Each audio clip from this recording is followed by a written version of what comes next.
برادران اسلام، السلام علیکم۔ بلوچ ٹی وی سے میں ہوں صابر بلوچ۔ میرے دوستو، بلوچ تاریخ کے حوالے سے آج یہ 8واں قسط ہے۔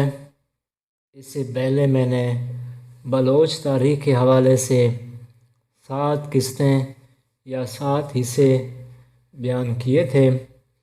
7ویں قسط میں نے بلوچوں کا مسلمان ہونے کا واقعہ اور واقعہ کربلا میں بلوچوں نے کس کا ساتھ دیا، اور اس کے بعد حجاز بن یوسف کا بلوچوں پر تشدد، بلوچوں پر ظلم، وہ بیان کیے۔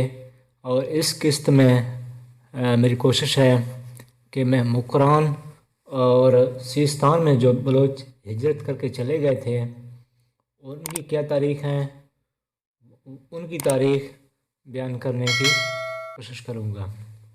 تو اس حوالے سے گزارش یہ ہے کہ بلوچ، مکران کے بلوچ دین اسلام سے 51 سال پہلے مکران میں آ کے آباد ہوئے۔ جو بلوچ مکران میں آئے ان کے بارے میں محمد خضر بک اپنی کتاب تعامم الوفا فی تاریخ خلیفہ میں لکھتے ہیں کہ حضرت حاکم یا حضرت حکم ابن عمیر رضی اللہ تعالی عنہ مکران کے علاقے میں آئے۔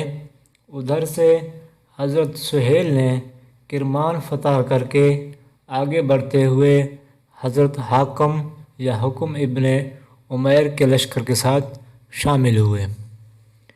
جب یہ خبر صنم و دیبل یعنی کراچی سندھ کے علاقے کا بادشاہ راجہ تک پہنچا کہ مسلمان مکران میں آئے ہوئے ہیں، تو بادشاہ نے بڑی فوجی لشکر ساز و سامان کے مسلمانوں کے خلاف جنگ کے لیے مکران کی طرف روانہ کیا، کیونکہ مکران اس وقت سندھ میں شامل تھا۔ اس جنگ میں مکران کے رہنے والے قومیں، جس میں جام، جاموٹ، جگدال اور راجہ کا بھیجا ہوا فوج نے مسلمانوں کے خلاف جنگ میں حصہ لیا۔ آخرکار اللہ پاک نے مسلمانوں کو فتح نصیب کیا۔ اس جنگ میں بلوچوں کا حصہ لینے میں کوئی ثبوت نہیں ملتا۔ اس کا مطلب کہ بلوچوں نے اس جنگ میں حصہ نہیں لیا۔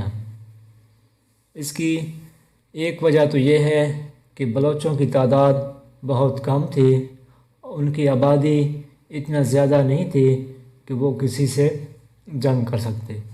دوسری وجہ کہ بلوچ اس وقت مکران کے بلوچ اتنا طاقتور نہیں تھے کہ وہ کسی جنگ کے حصہ بنتے یا کسی سے جنگ کرتے۔ تو مکران میں بھی 23 ہجری کو یہ جنگ لڑی گئی اور مکران میں اسلام کا پرچم 23 ہجری کو بلند ہوا۔ مکران کے بلوچوں نے بھی اپنی خوشی اور اپنی رغبت سے اسلام قبول کیا۔ جو بلوچ سیستان ہجرت کر کے چلے گئے ان کے بارے میں ابن اسیر اپنی کتاب الکامل فی تاریخ جلد سوم صفحہ نمبر 8 میں لکھتے ہیں کہ حضرت عاصم ابن عمر رضی اللہ تعالی عنہ سیستان روانہ ہوئے۔ حضرت عبداللہ ابن عمیر بھی اس لشکر میں شامل تھے۔ یہ اسلامی لشکر سیستان کے میدانی علاقے میں پہنچے تو سیستانی لوگوں نے مسلمانوں کا مقابلہ کیا، مسلمانوں سے جنگ کیا۔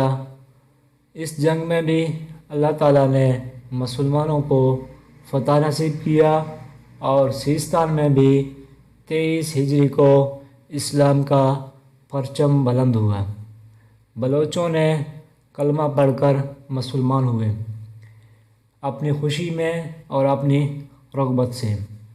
ان 3 جنگوں میں بلوچوں کا شامل ہونے میں کوئی ثبوت نہیں ملتا، باقی اللہ عالم۔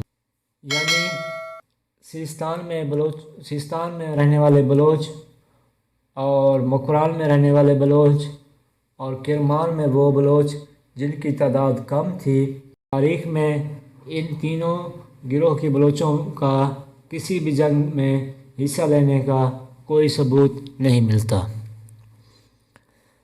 حجاز بن یوسف کے ظلم و تشدد سے بلوچوں نے جب بصرہ سے ہجرت کر کے سیستان آئے تو اموی کے باقی پورے دور خلافت اور عباسی دور خلافت کا 22واں خلیفہ المقتدر باللہ کے دور حکومت، جو تقریباً 335 سال کے عرصے تک بلوچوں کے خلاف جنگ یا کوئی اور واقعہ پیش نہیں آیا۔ بلوچوں نے پرسکون زندگی گزاری، کاشتکاری اور مال مویشی پال کر اپنا گزر بسر کرتے رہے۔ کرمان کے علاقے میں پہلے طاہری خاندان نے حکومت کی، اس کے بعد سامانی خاندان نے حکومت کی، ان کے بعد سامانی خاندان نے حکومت کی، ان کے بعد صفانی خاندان نے حکومت کی، چوتھے نمبر پر الیاسی خاندان نے حکومت کی۔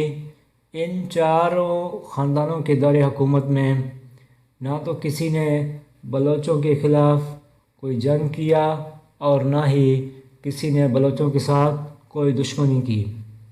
اس کے بعد جب سن 361 ہجری میں عباسی دور کے 23واں بادشاہ المعتدل باللہ ابن المقتدر باللہ کا دور شروع ہوا اور کرمان کے پانچویں نمبر کا گورنر نے بلوچوں سے بوہر یعنی ٹیکس مانگا۔ بلوچوں نے ٹیکس دینے سے انکار کیا تو بادشاہ نے ایک بہت ہی بزدلی اور گھٹیا قسم کی جنگ بلوچوں سے کیا۔ اصل میں گورنر کا تعلق دہلوی خاندان سے تھا اور وہ شیعہ فقہ سے تھا اور سخت شیعہ دیندار گورنر تھا۔ چونکہ بلوچوں کا تعلق سنی فقہ سے تھا، اس لیے بادشاہ بلوچوں کو پسند نہیں کرتا تھا۔ تو اصل وجہ یہی فرقے کا تھا، لیکن بادشاہ نے کہا کہ بلوچ میرے علاقے میں رہتے ہوئے نہ تو مجھے ٹیکس دیتے ہیں، الٹا میرے علاقے میں لوٹ مار اور رازنی اور چوری ڈکیٹی کرتے ہیں۔ لہٰذا سن 361 ہجری میں بادشاہ نے بلوچوں سے جنگ کا اعلان کیا۔